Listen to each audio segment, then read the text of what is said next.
Hello, everyone. Welcome to the Nigerian Center Community Partners meeting on the campaign of the TPS for Nigeria.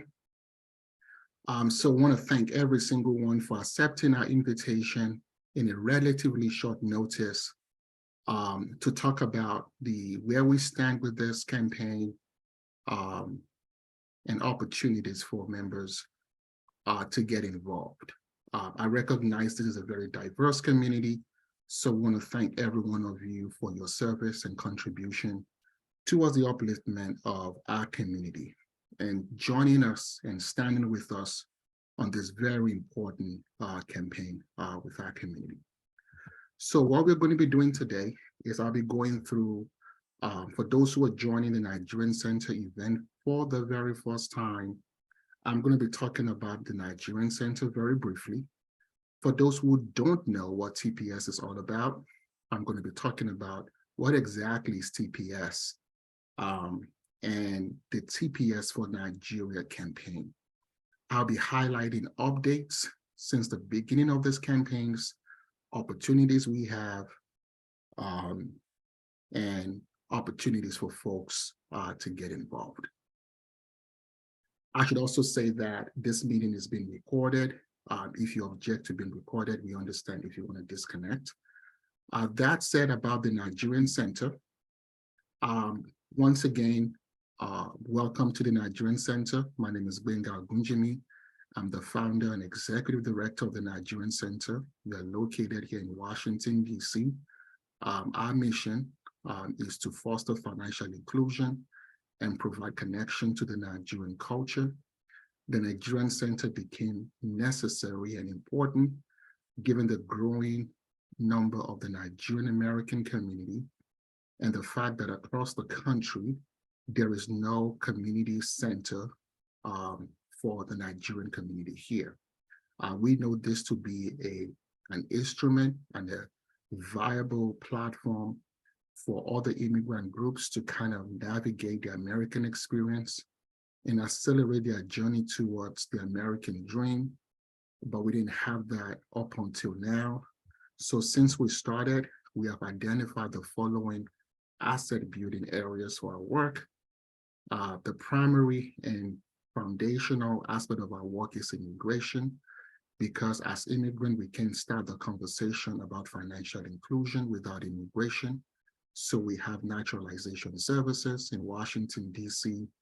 We have a walk-in Know Your Rights, walk-in immigration clinic, and we also have Know Your Right workshops. We're doing collaboration with leading immigrant organization, and most recently, we started working with the U.S. Attorney's Office to provide in our community opportunities to their right.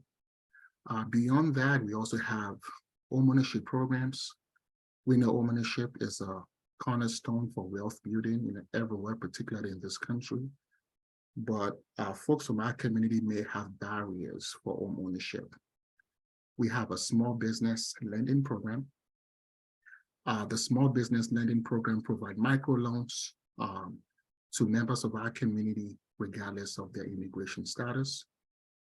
Cultural enrichment program is something that we're very big on. We have language classes, as well as opportunities to connect to the Nigerian culture. I should highlight that while we are called the Nigerian Center, our program is not limited to Nigerians. It's open to every single one. However, our cultural programs lean towards Nigerian culture. Okay, so today we're here to talk about the campaign that Nigerian Center started in collaboration with other groups across the country for TPS, Temporary Protected Status. And so today I want to talk about what exactly is TPS, where do we stand with this campaign, and what are the opportunities we have for folks to get involved. So about TPS, the acronym for TPS is Temporary Protected Status. It is a temporary protection the United States, through the Department of Homeland Security, offers to country for a limited period for protection purposes. It is not really a pathway to naturalization. TPS purpose is to provide safety for nationals from countries who are going through some turbulent, challenging times. And when United States think that that country is unsafe to kind of deport people to at this particular time. So when that happens, the DHS, Department of Homeland Security, would provide 18-month extension duration for that country. I'll bet you can also file for extension of that. TPS came to the forefront as a legislation during the earthquake in 80. And then that country was granted TPS, and several other countries have been granted TPS. If you think about what's happening in Ukraine right now, also been granted TPS. So whatever there is, the three requirements are there is armed conflict, there is environmental, like crisis, like what happened in 80, or armed conflict, what's happening in Ukraine. Also, there might be extraordinary or temporary conditions. DHS would grant TPS. So those are the requirements. However, the limitations for TPS, as I mentioned, it is not a pathway. You can go, it doesn't lead to permanent residency. It's a temporary protection measure. However, it's a major benefit for those who are undocumented, those who are not eligible sometimes to even file for asylum in the United States. So when TPS is designated to a country, members of those countries in the United States who are previously undocumented can now have opportunities to receive work authorizations. They have opportunities to, if they're in current active removal proceedings, meaning that they have a court date that they have to go before a judge, those cases will be suspended. If they are currently also in immigration detention, they have the opportunity to be released. And also if they might be out of status and they cannot travel, they have the opportunity to apply for travel documents for them to travel. So for Nigeria, we know that Nigeria has been in active armed conflict for over 10 years with the Boko Haram, insurgency, terrorism all across Nigeria, and which makes us qualify for this TPS. And then the reason why we are making this petition right now. We've estimated that over close to 125,000 Nigerians currently are undocumented in the United States. And TPS might be some form of temporary relief for these people. True forward, we know that TPS holders and households with TPS contribute north of $20 billion to the US economy, because of those who are potential workforce now have the opportunity to contribute and the opportunity to work. So currently in Africa, we have the following countries with active designation. Cameroon was the most recent, was granted to them last year. We should also know that there are internal crises in Cameroon, but in terms of armed conflict,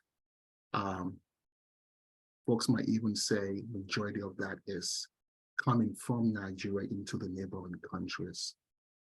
Ethiopia crisis with the neighboring country and internal conflict there. During the Liberia Civil War was also granted TPS, was actually DED. Somalia, Sudan, and South Sudan. So I want to talk about what makes for a successful campaign. The very first point is just asking for it. The fact that we've had Boko Haram insurgency for the past decade, and we have not asked DHS to designate Nigeria is an opportunity that we've missed for so long. But, you know, it's often said the best time to plant a tree was 20 years ago. The second best time is now. So now we are asking for it. It is very difficult to get members of the diaspora to agree on anything. So community cohesion is a very important factor, particularly when you consider a country like Nigeria. There are conflicting school of thought to this situation in Nigeria. Some believe that we are in the worst, trying, challenging time of Nigeria. Some believe that our chapters is behind us. Some actually think the country is in the best position right now. So there's always this school of thought that is often conflicting. And one of the barriers for campaigns is when community members are not able to have a sense of cohesion, which we tend to have working for this campaign. I'm going to be bringing in shortly some members of our coalition to speak to this, and also the reason why we're taking this opportunity to educate the community and tell them about this campaign.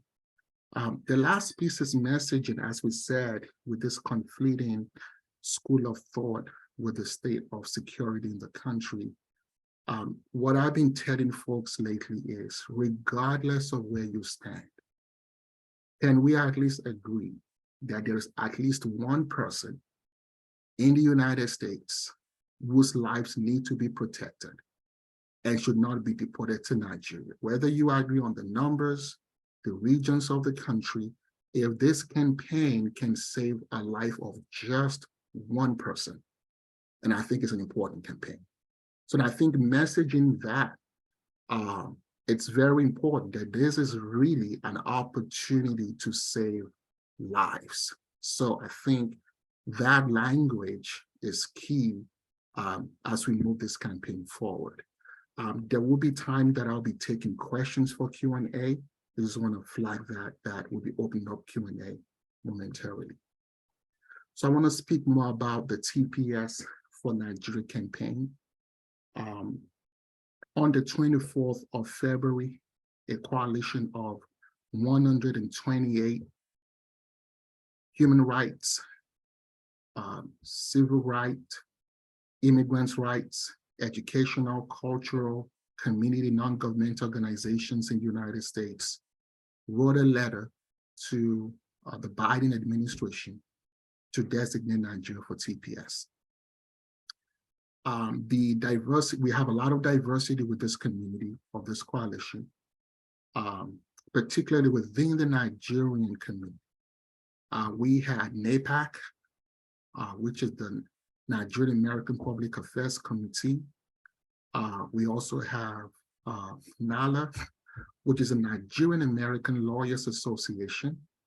We also have several faith-based organizations like the Redeemed Christian Churches. We had a lot of cultural groups, whether they are Igbo cultural groups, Yoruba cultural groups, Middle Belt cultural groups, Northern cultural groups. We also have the Nigerian American Physician Association, AMPA, in the Americas. So there's a healthy diversity of these organizations coming together. Before then, there are leaders in various parts of the country. Someone like Pat Leach in California area, helping Nigerians who are currently in detention that nobody is really advocating for, who are seeking asylum, some of them unsuccessfully. And she's led a campaign and started to help folks. As you know, with the folks may not have the opportunity to travel directly to the United States. They are also exploring opportunities, including coming through the southern border to the United States. So there are other members of this coalitions working independently that we all had the opportunity to come together to form this coalition.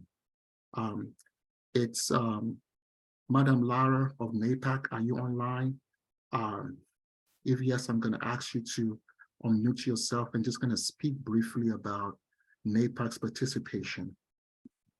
Thank you so much for having me. And there are other members of NAPAC on the line. But, I want to congratulate this team because regardless of the verdict of this effort, I say that it's making a lot of impact. So Benga, good job. And Pat, awesome job. As many people has already been participating, great job. Personally, I am very grateful for this country and what it stands for. But I'm here today to advocate for the people that are being held, and also to remind the US legislative, particularly President Biden, the promise to revitalize the immigration program. They made that promise, which includes those in refugee camp and this TPS and all those people being held in some kind of detention camp because they are fleeing for their lives. They're running away from violence, conflict, unrest from where they're coming from. These people's lives is now being threatened, probably even worse than what they were running from. Their struggle is our struggle, so we stay here. But beyond that, these people are not here just to take. They also ascribe economic values to their presence here. In the past, according to data, America, for example, has come to rely on refugee as a resource for workforce. A lot of people in businesses are now facing a higher risk of losing their businesses because of shortage of workforce. As a matter of fact, the record shows that $9.1 billion have been lost in this economy as a result of the refugee decline. Donald Trump, was known to be one of the people that was not really in favor of this. But if you look at American history, everybody come here because they see America as a beacon of life, for economic opportunity. People come here for their dreams. People come here with diverse talents, and they impact the economy. So for whatever it's worth, we believe that this TPS is a win-win. It's not just to grant the permission for the people that are seeking it, but it's also a win for the economy of the United States. So for those two reasons, I am strongly advocating on behalf of our organization, Nigerian American Public Affairs Committee, for a policy change. But more importantly, is the people who are currently in this situation to be granted the opportunity to stay in this country, because they have a lot to contribute, and that will be for the win of all. Thank you for having me for now. I don't know how much time I have, but. Thank you so much. Thank you so much. I also would like to bring on Ms. Pat. Madam Pat, if you're online, can you please come briefly and also talk about the work you're doing with Nigerians at the border? Okay, I am online, took me by surprise. I'm working with approximately 17 Nigerians who are now in detention. I'm working with 10 or more. I do keep track of them, who I give my address and phone number to anyone who asks, and they use that to come across.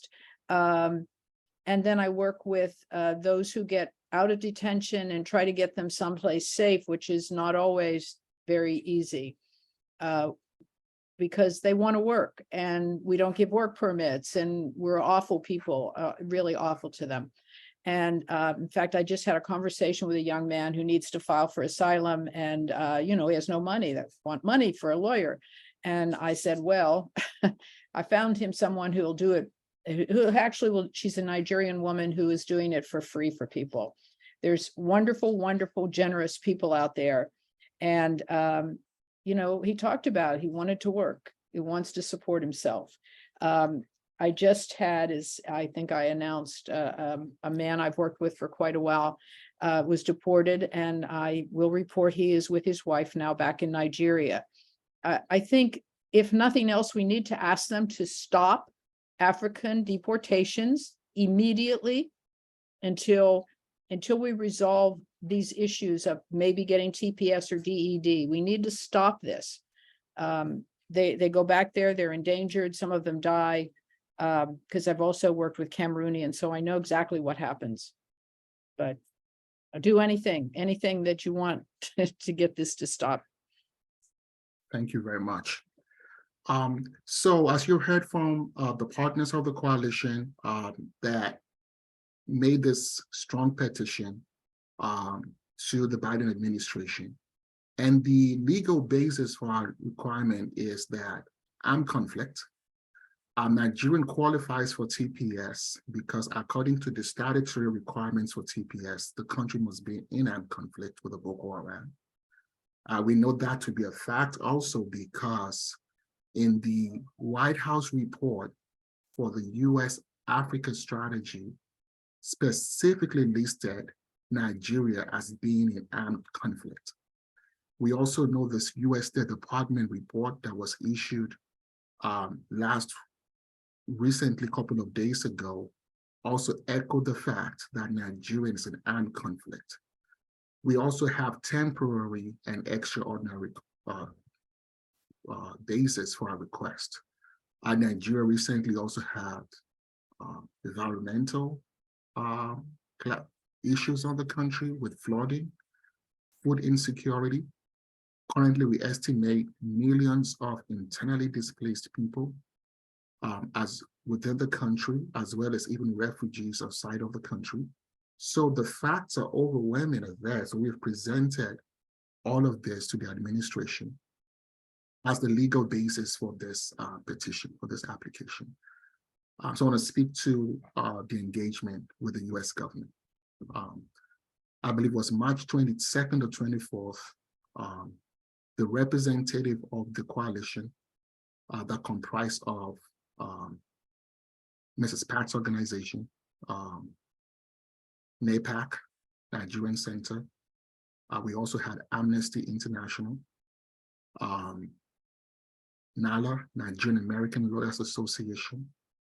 We had a meeting with DHS, Department of Homeland Security, the White House, State Department, and USCIS at a listening session.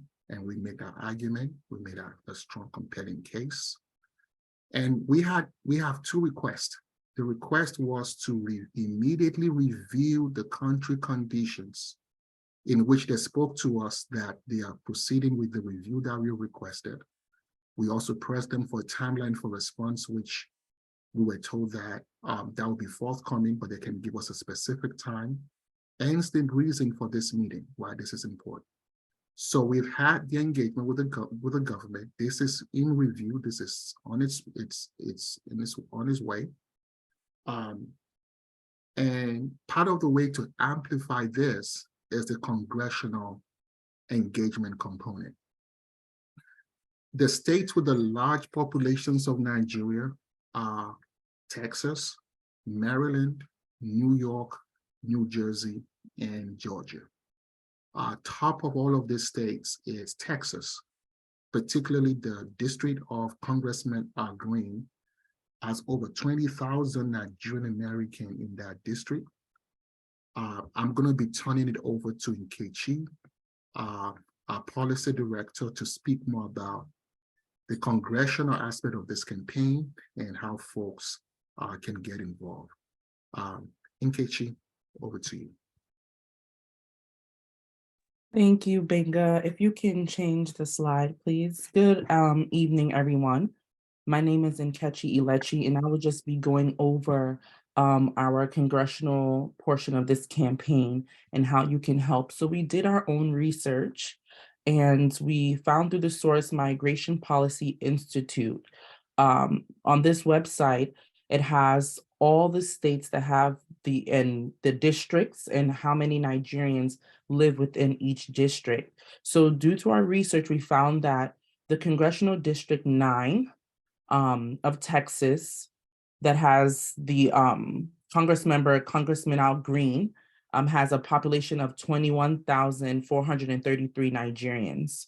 So with this congressional campaign, we learned that making phone calls, that this is where you can help, making phone calls to these congressional offices will bring some sort of traction to this campaign. And when you call these offices, you're calling to request that the Congress member either takes the lead or supports. So far, we've gotten some great responses from some congressional members, and their responses have been to the effect of they would love to support. Right now, the highest on our list that we would really like to take the lead is Congressman Al Green, because he has 21,433 Nigerians just within his district alone. So in the next few slides, which you will receive at the end of this meeting, has all the phone numbers of every district office of these congressional members that have the highest population of Nigerians within each state. So in the Congressional District 22, that is Congressman Troy Neal's district, that has 11,588 Nigerians within that district. So Benga, you can go to the next slide, please. In the state of Maryland, the Congressional District 4 has 12,031 Nigerians within this district. And the Congress member within this district is Congressman Glenn Ivey. So we've had the DC office number and his Largo district office number. And for Georgia, we have Congressman Hank Johnson, and that is in District 4. And they have 5,114 Nigerians within his district. And Congressman David Scott, which is Congressional District 13, has 6,064 Nigerians within his district. And in New York, Congressional District 5, the congressman within this district is Congressman Gregory Meeks. And we've listed his numbers for everyone to call. And you can go to the next slide and I could read out the script. The next few slides, yeah. And so the whole purpose of this is that when these congressional members get a lot of traction, a lot of calls related to a certain campaign, it bumps up the campaign high on their priority list. So the more calls we make, the more they would start to want to do research into our TPS campaign and ultimately see how they can support us and take the lead. So this script is very simple. Good morning or afternoon.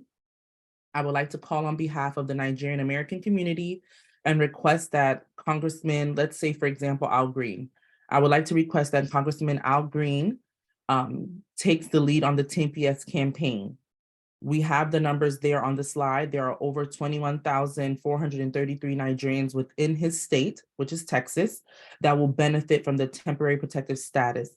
Please consider taking the lead or supporting. Thank you. That is completely it when you make the call. We don't need to add or take away. And the purpose of this is the more calls that they get to their office about our campaign, the more they will decide to take it upon themselves. We've reached out, we've sent the letter, we've spoken briefly with the chief of staff and other members of his office, but the more calls from constituents expressing the need to take this on would ginger his team to start to take it even more serious. So this is how we can all support.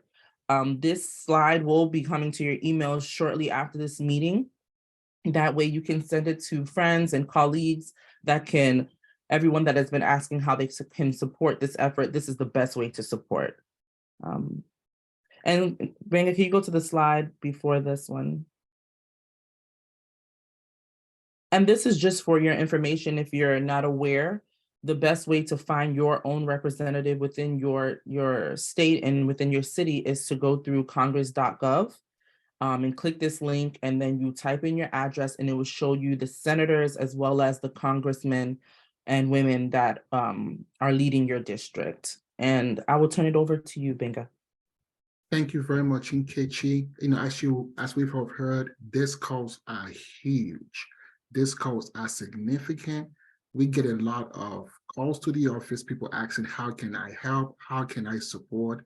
Now you have an opportunity to do so.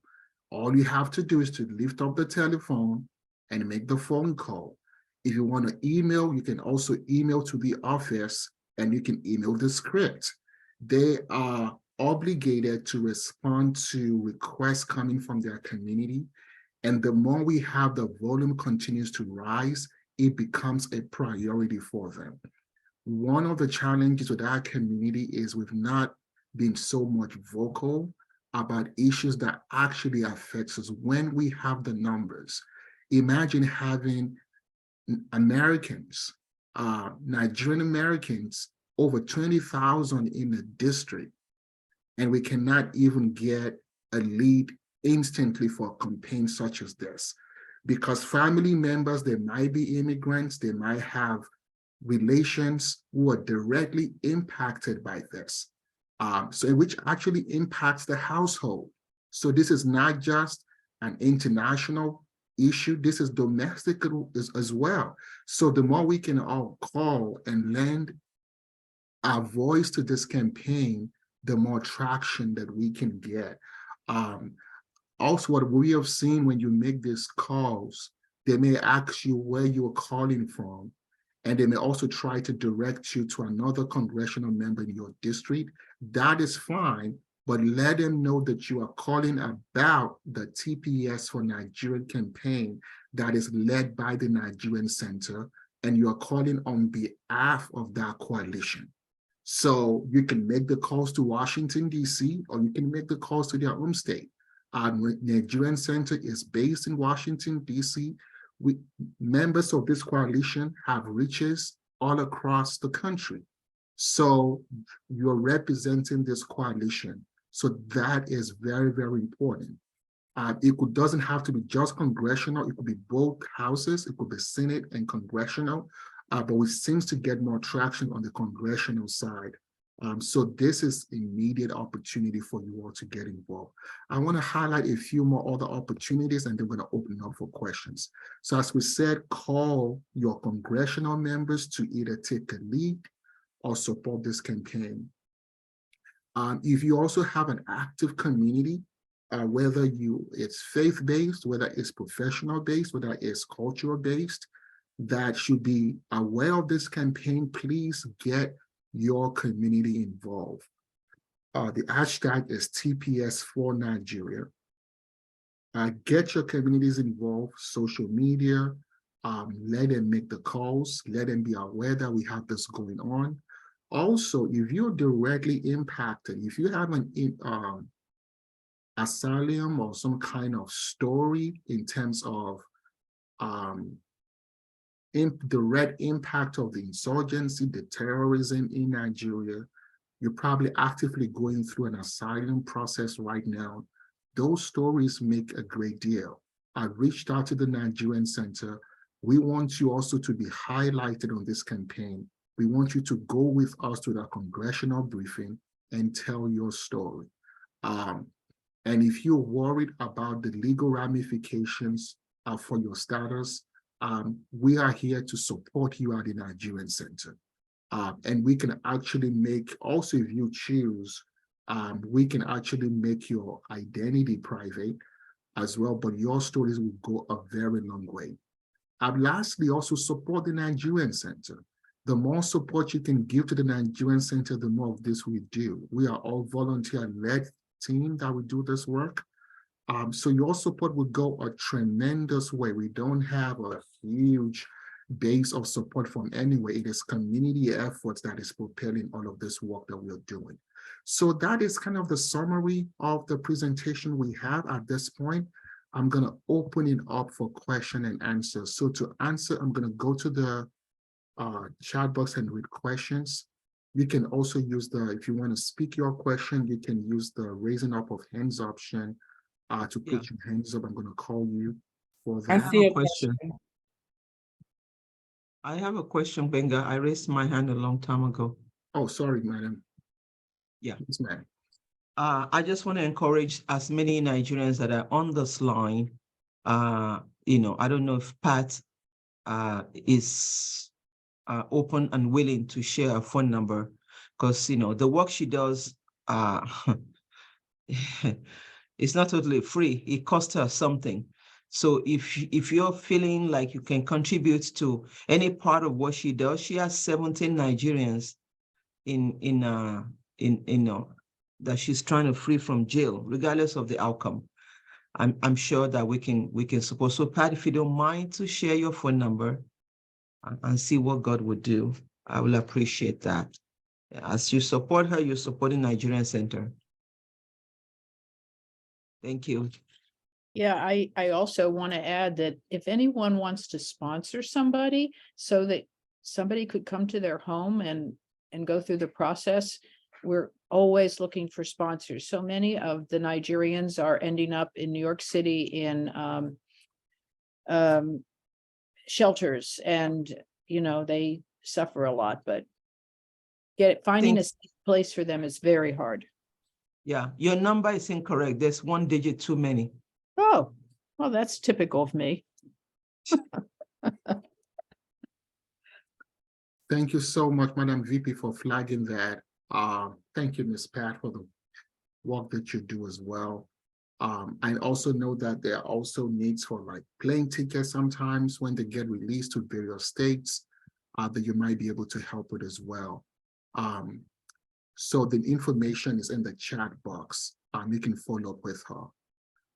So the question here is, okay, so Nkechi, if you can please put in the chat link the link for folks to find their congressional members. Someone want to know for their district. I think you can go and type your zip code. It's going to let you know who your congressional representatives are. You also have a question, Stephen, about knowing a large number of Nigerians in your district. And this is why we put out the request in terms of if you are a community leader connected to a community, engage your community as well. Let them know that all they have to do is to leap off the telephone and just make the call. That is all they have to do, and that will go a long way.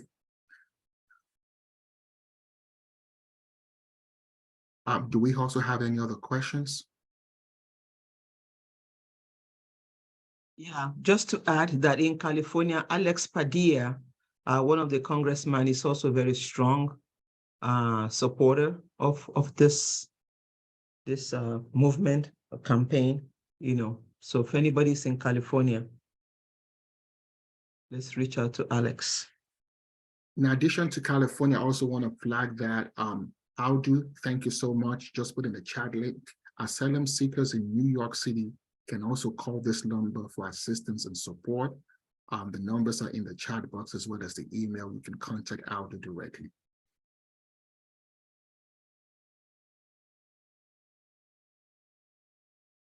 Please, if you have questions, you can unmute yourself, or you can chat in your questions, or you can raise your hands, I'll call you.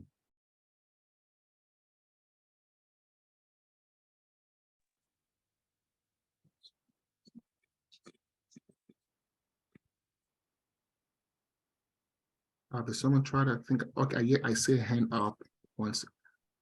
Go ahead, Dr. V.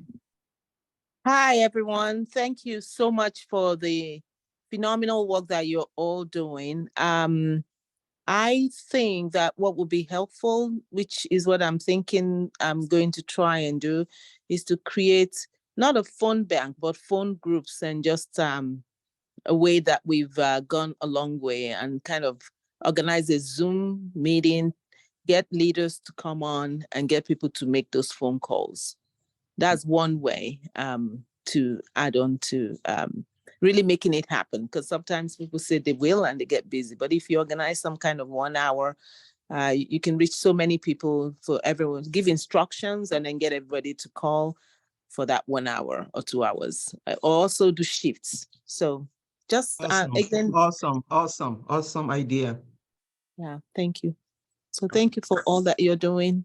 Pat, thank you for being there for us. We need to find a way. Maybe I'll talk to Madam VP later of ways that we could intentionally do a fund drive to support the work that you're doing. And thank you, Nkechi and Benga, of course. And thank you, Scott, for being here. Cool. And everyone. Okay. One of these days, Benga is going to be our honorary ambassador. One of these days, I've been telling you guys, right? I think he's on his way there. We actually need him. We'll have to beg him to do it. Thanks. Thank you so much. And thank you for that awesome idea. So watch out for that. We definitely will be activating that. We'll be sending out, we'll organize that and actually dedicate a time when folks can actually come and just get to work, and we can take shift in making those phone calls. Any other questions or comments?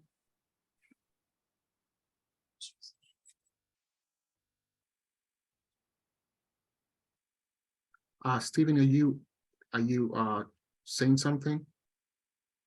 No. Oh, we can hear you now. Do you have a question, Stephen? No. Okay, you're on mute. That's fine. Okay. Okay.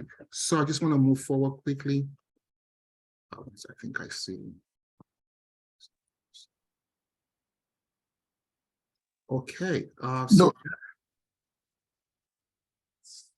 So that said, I think there's going to be a very brief conversation. This is the contact information for Nigerian Center. Our phone numbers, our contact information, please follow us. As I mentioned, we have an immigration clinic in Washington, D.C., and we also do virtual services across the country. If anyone in your community has an immigration need, please connect them to us. Stay tuned. We're going to keep you updated, and thank you so much for joining us today. We are all released into greatness. Oh, thank you. Thank you. Thank you. Thank you, Mr. Binga. Thank you, brother. Thank you, brother. Thank you. Well done. Thank you, Mr. Gbenga. Thank you, Madam VPO. I know all that you're doing. Thank you to the team. I hope everyone has listened to Gabinga's interviews. His interviews are, he's a wonderful interviewer, interviewee. I try. Cool. Thank you all. Thank you so much. Thank you.